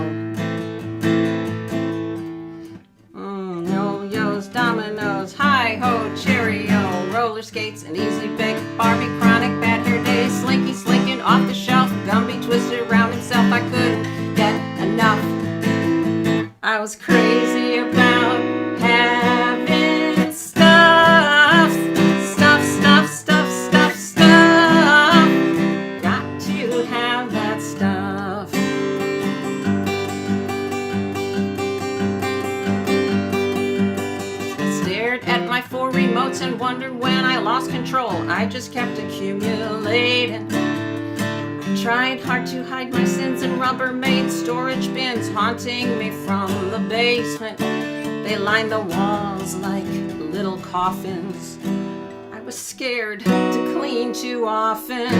I had a treadmill, cordless drill, 2 or 3 George Foreman grills, a fondue pot, a Cuisinart, battery-powered singing trout, books on how to organize a master meant to thin my thighs. I needed all this to function, but I was dying of consumption from all this stuff. Stuff, stuff, stuff, stuff, stuff. Crazy from all this stuff. I thought I'll throw it out or blow it up or give it to Goodwill. I've got so much junk, I could start my own landfill.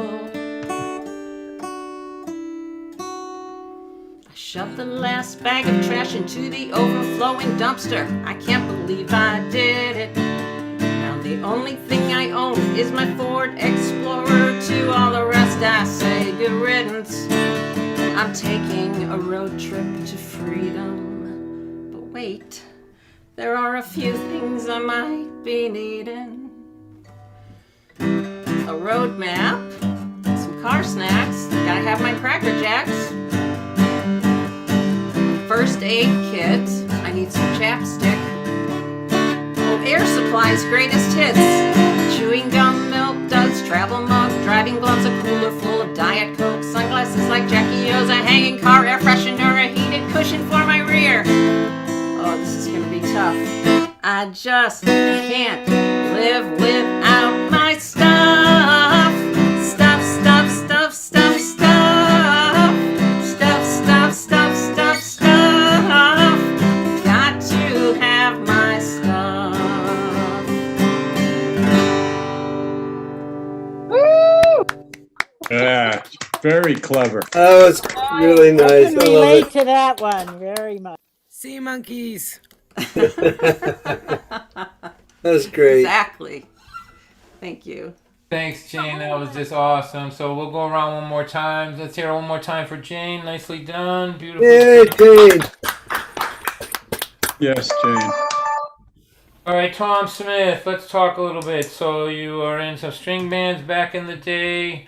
What about you? Who was influencing you? I'm gonna guess it was 60s guys, right? Like, Yeah, you probably have to count Pete Seeger and Woody Guthrie right there as my primary influences back then, and then of course when Bob Dylan started, I thought, I mean, the way he sounded and the way he played 3 chords, I said anybody could do that. So he really inspired me to. Turns out he's a pretty good writer. It turns out it's harder than it looks. Yeah. And you're retired now, Tom, is that right? That's right. I taught school for a long time and did some mechanical engineering for a little bit, and about 4 years ago, I became a full-time folk singer, I guess you'd say. So you need to spend all that money that you saved up, right? Yeah. I mean, that, like the joke says, with the coming of COVID, let's see, I lost about 30 or 40 jobs that I would have had otherwise. So I figure I saved maybe $500 or $600. I told my agent, my booking agent, that I scoured the world to figure out what could I do that could take more time and energy and make less money than folk music. And I think writing a book is it. There you go. So it took a year, and nobody's been promising me that it'll make a nickel. So it's the folk thing, right? Right. It's the folk thing. Yeah. They make $1 million. You start out with 2. Right. All right. So why don't you play another tune for us then? Okay, I'll play a song from my school teaching days. I used to teach in elementary and middle school, and when I was lucky, I would take my guitar or my banjo into the classroom, And one year the teachers came up to me and said, Tom, we'd like to have a song to start the school year. So I wrote this song.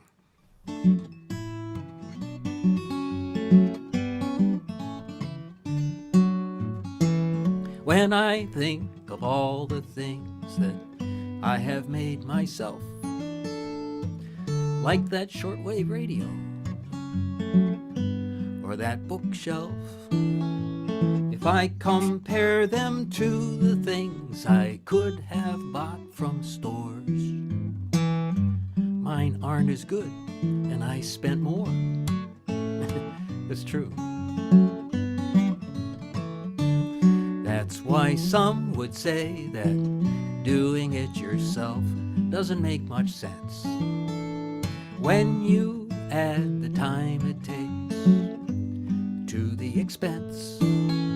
But I call that investment, and if I tally up the score, count what I give, I get back more. It's a folk song, so it has a chorus. Here we go.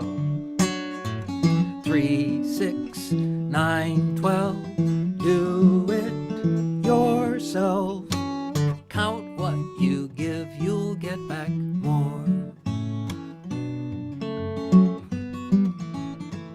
You know, simple things can turn this sad into a happy man.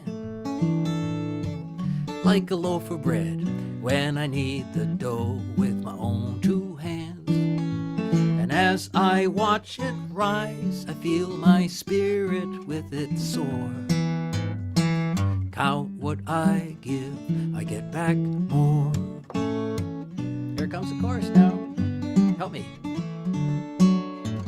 3, 6, 9, 12, do it yourself. Count what you give, you'll get back more. It's said that when you chop your own wood, it warms you twice. And when you bake a pie or sing a song in your own voice, you will reap rewards you cannot buy from any store. Count what you give, you'll get back more. Last chance now. 3, 6, 9, 12, do it yourself. Count what you give, you'll get back.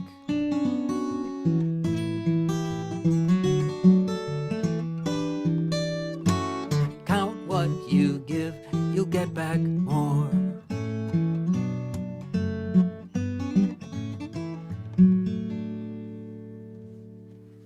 Beautiful, Tom. Good wisdom.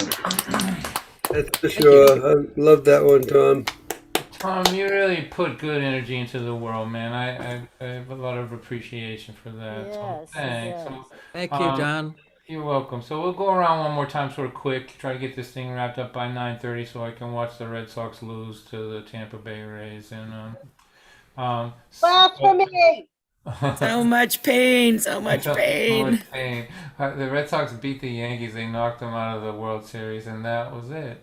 Like that's my world. That's my. I mean, they knocked them out of the playoffs, so that's my World Series win. I'm good now.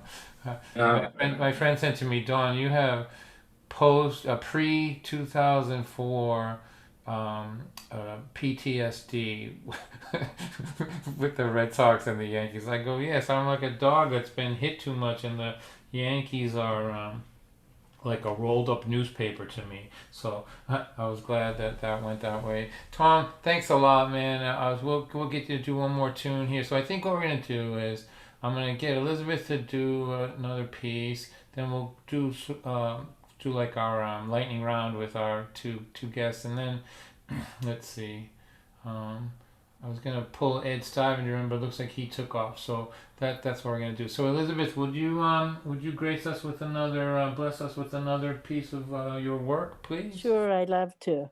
Well, I just wanted to say one of the things about you, Don, that I so much appreciated was when you'd come to the venues where we were, that you generally would come in and sit in the back and you listened so much that you really held people. And I learned a lot about,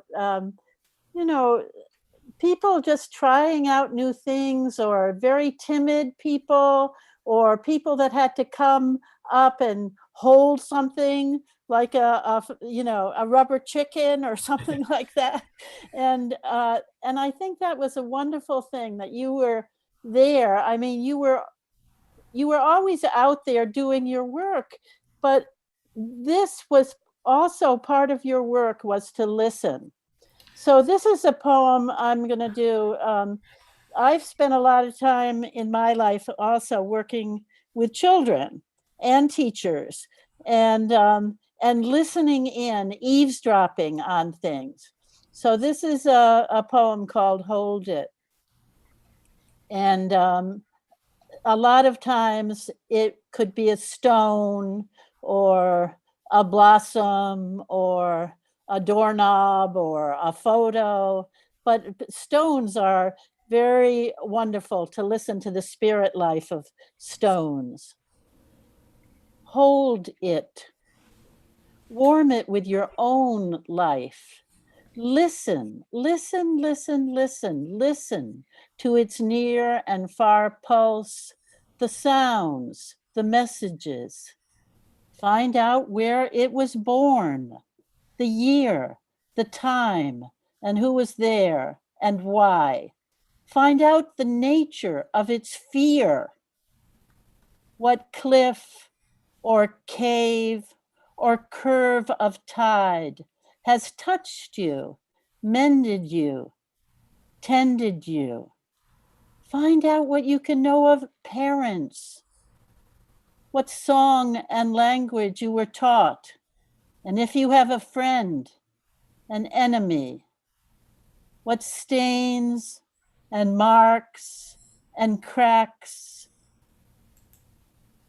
and scars distinguish you.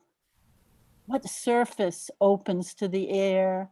What inside heart is hiding there?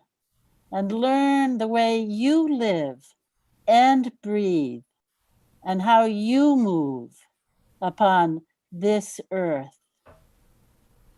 The heart of the matter rests on the roof of the sky.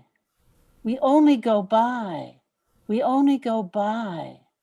And what is unfinished is always unfinished. And what is finished begins again. House, earth, water, sky. La maison, la terre, l'eau, la lumière, la casa, la tierra, el agua, la lune, ruma, bumi, ayer, langit, and the green, and the green, and the green, and the green, and the green goes over and over. Hold it. Warm it with your own life. Yes. Okay, thank you. That was wonderful, Elizabeth. Thank you. Thank you all. So Wow. beautiful. Thank Great you. night.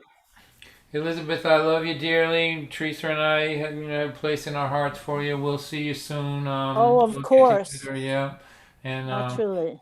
thanks for the superb work that you have put and continue to put into this world. It's in a category all by itself. I am a huge fan. So thank you one more time for Elizabeth McKim. Thank you.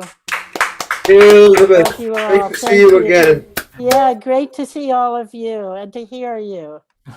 All right. Touch, taste, hear, see, smell. Right? Yeah, that's it. What she said. Okay.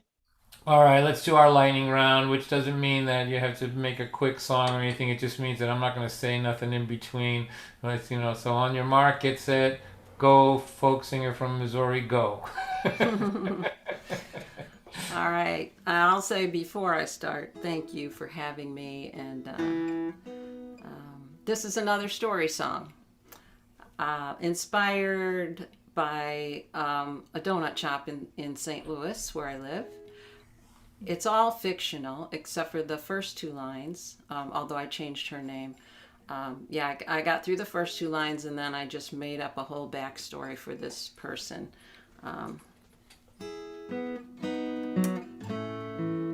But developing the story behind it was really a challenge, and also just so much fun.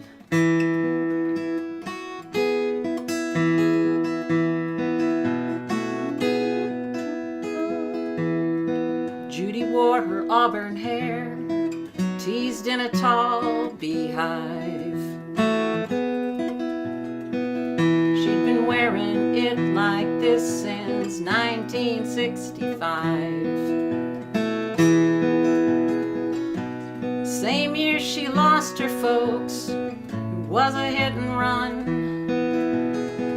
Judy got the donut shop, became her brother's guardian. Not exactly what she'd planned on turning 21. She would close her eyes and fly a million miles away. She had donuts and daydreams by the baker's dozen. She wished her life could be something that it wasn't. Day in, day out, fatigue and regret stuck to her skin like sugar and sweat. Judy shoved a tray of Long Johns on the bottom shelf, poured a Folgers for her brother, another for herself. She knew Eddie spiked his coffee from a bottle he kept hid. It broke her heart to think about when he was just a kid. She couldn't change his drinking ways, no matter what she did. But she could close her eyes and fly a million miles away. She had donuts and daydreams by the baker's dozen. She wished her life could be something that it wasn't. Judy knew the ache in her heart was telling her she was crumbling apart.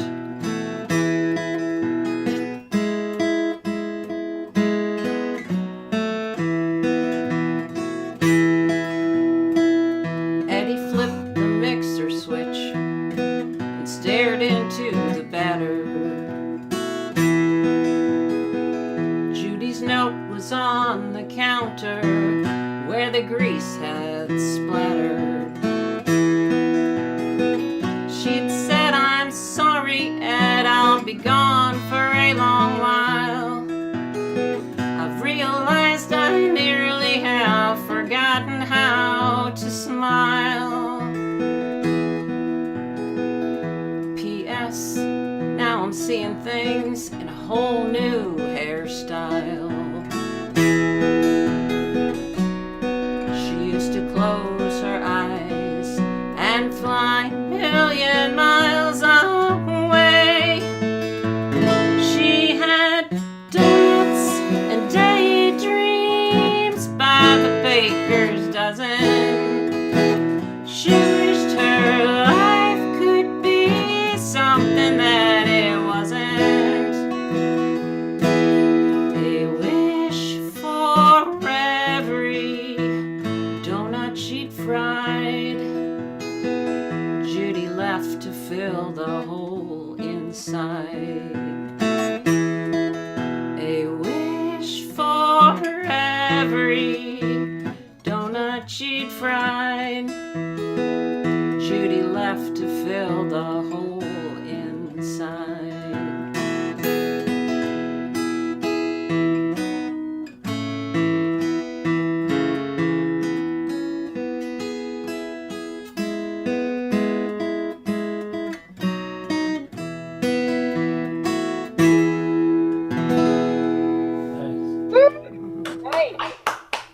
Oh, beautiful, Jane. Thanks so much. Thank you. Thank you, you. Jane. So people know how they can get your stuff. It's in the information. You can pick up her CDs and different things that she's doing and find out what she's up to. And if you're ever if you ever get out this way, let us know. The world's opening up a little bit, Jane. Maybe there'll be travel in your future. Call me. What is the website address, just so I can say it out loud? JaneGodfreyMusic.com. JaneGodfreyMusic.com. Check it out. Support these artists. They're putting good energy into the world. Thank you so much for being here. I was really excited to share you with my friends. And there's people watching on other platforms, so there's quite a few people who will see this. And thanks a lot. One more time for Jane, please, everybody. Thank you. Yay, Great, Jane. Thank you. Thanks, everybody. Thank you so much. All right, Tom Smith, on your mark. Get set. Go, retired teacher, folk singer, go. Yeah, retired. Retired just means there's different ways that you get tired.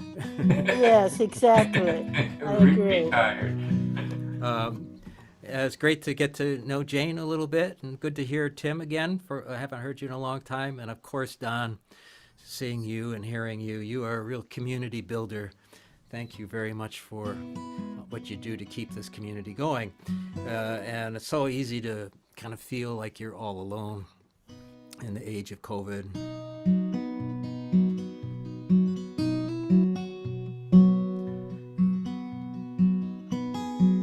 I wrote this long before COVID. Somehow it seems to work.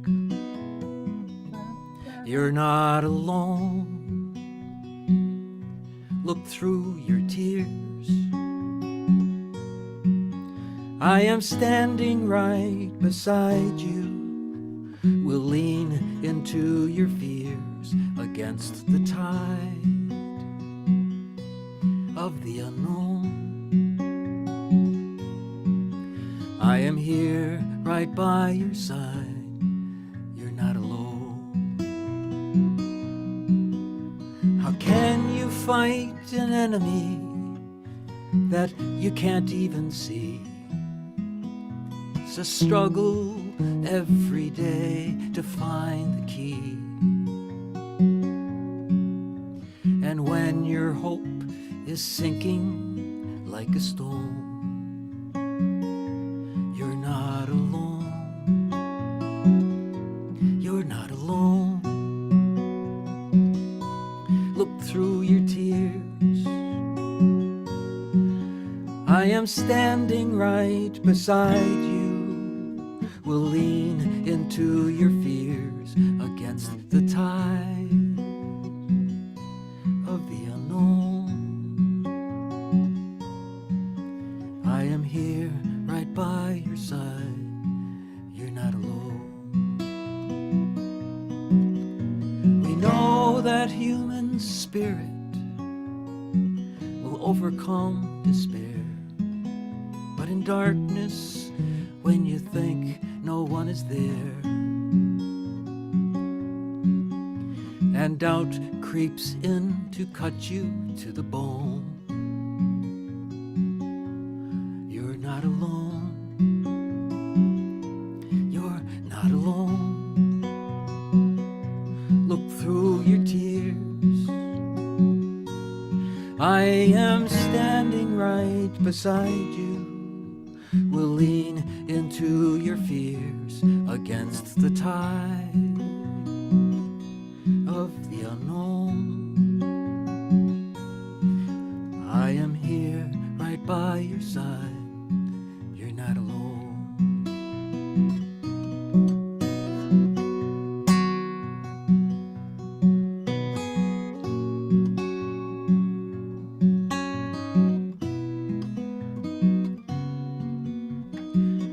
When this storm is over and you've crossed that great divide, your footsteps take you down the other side. You will not take that journey on your own. You're not alone. You're not alone. through your tears. I am standing right beside you. We'll lean into your fears against the tide of the unknown. I am here right by your side. You're not alone.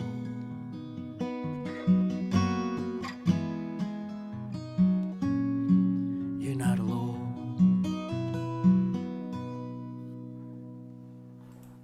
Oh, Tom, that was lovely. And Beautiful. and as I Tom. was thanking people, I realized I forgot to mention Elizabeth. Thank you, Elizabeth. This is my first time hearing your poetry. What wonderful poetry. I hope you have some books that I could look up. You have to unmute Elizabeth. Elizabeth, unmute, hun. She does have books, and her information is in the chat. Okay, Yeah. very good. Okay, there. Yeah. Okay. Yeah, I have a new book. It's called Lovers in the Free Fall.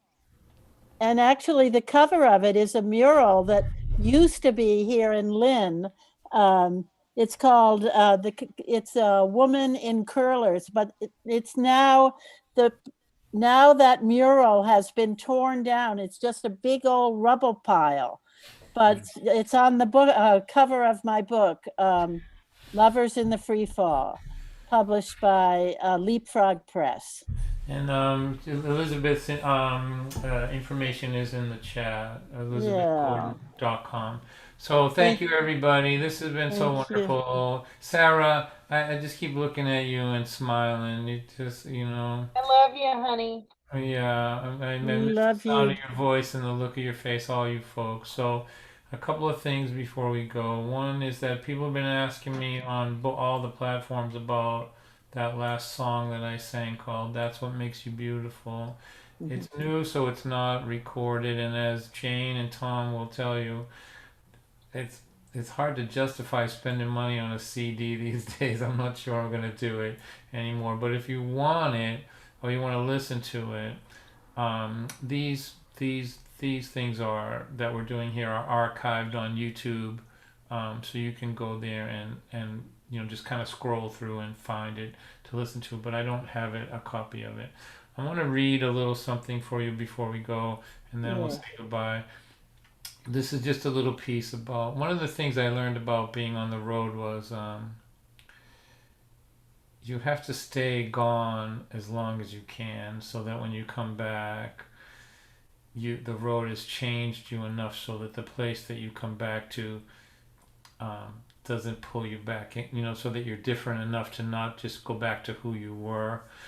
And so this is kind of where I learned this. It's got a bunch of Lynn stuff in it,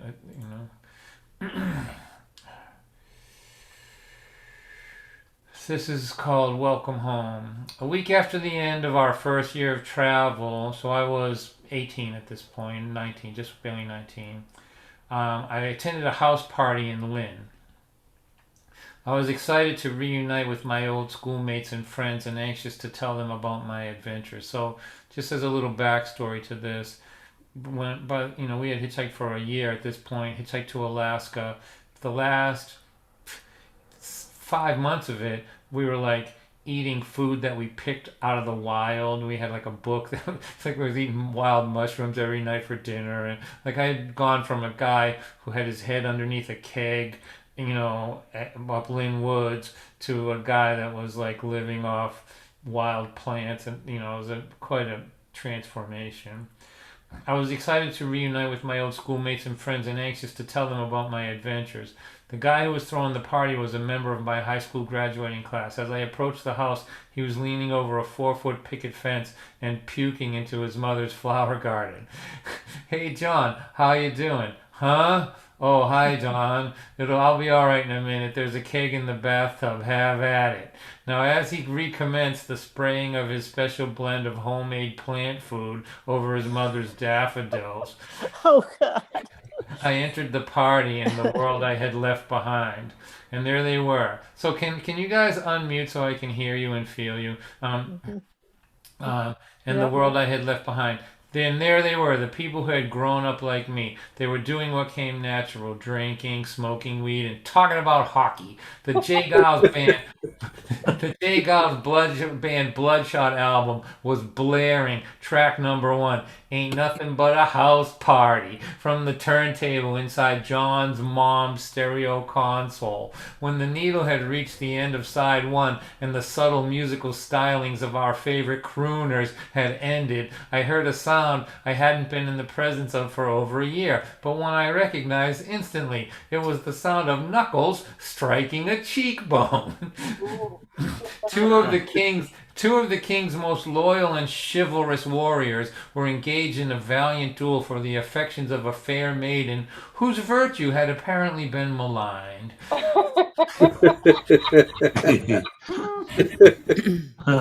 Furniture was upended. Precious hops and barley were spilled. The face of the young woman that may have launched 1,000 ships got collaterally damaged after she inserted it in an ill-advised peacekeeping effort between the combatants. This, I felt, ensured that despite their willingness to die defending her honor, neither of these noblemen would win the lady's hand and acquire the highly revered title of her betrothed. I leaned against the wall and watched the familiar scene unfold. The rest of the guests moved instinctively away from the action and continued their discussion about the Boston Bruins as if nothing was going on. With a grin on my face that acknowledged how out of place I was, I imagined the looks of bewilderment my road stories about dinners of fresh-picked wild lamb's quarters and wild mushrooms in Alaska would manifest if I were fool enough to tell them here. Then, as I finished my beer, I whispered to an imaginary, non-vomiting host, "Thanks. Thank you, but I'll let myself out." Hey, Don, that was great. There's one last line here that's like a tagline, right? So thanks, I'll let myself out, and then it says, "Welcome home, little wanderer." All right. Fabulous. Okay. Thank you, Don. Thank you for a great night. Oh, it was wonderful. So beautiful. Every Thursday till mid-December, I'm gonna do this, and then I'll rethink it maybe once a month after that, or we'll see. But I love you, and I missed you, and I'm so glad to see you all again. Tim Mason, thank you for contributing and giving and speaking. Letting your friend speak through you tonight. That was really wonderful. Elizabeth, thank you. Jane, beautiful work. Tom and everybody. We'll see you next week, and. I appreciate you and I love you so much. And go Red Sox. You too. Yeah, Good night, Good night, everybody. Good night.